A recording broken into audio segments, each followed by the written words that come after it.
Օմբուդսմենը չի պատրաստվում մեկնաբանել Հայաստանի Հանրապետական կուսակցության պատգամավորների գնահատականները, որոնք վերաբերում են Երևանի քաղաքապետարանի 2012 թվականի իր զեկույցին։ Դա մասնագիտական քննարկում չէ դեռ։ Հանրապետական պատգամավորները, ինչպես նաև ընդդիմադիր պատգամավորները հնարավորություն կունենան քննադատել, արձագանքել, խորհուրդներ տալ, գովաբանել, եթե կգտնեն նման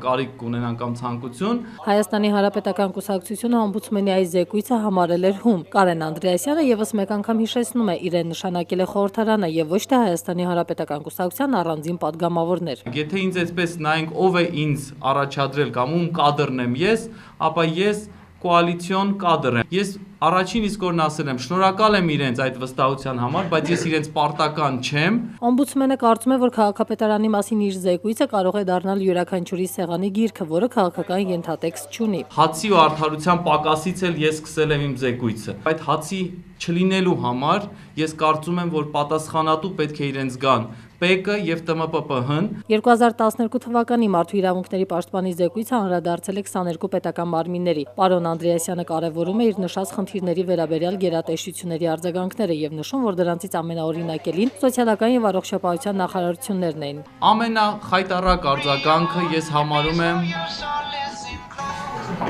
այս հատուկ պայի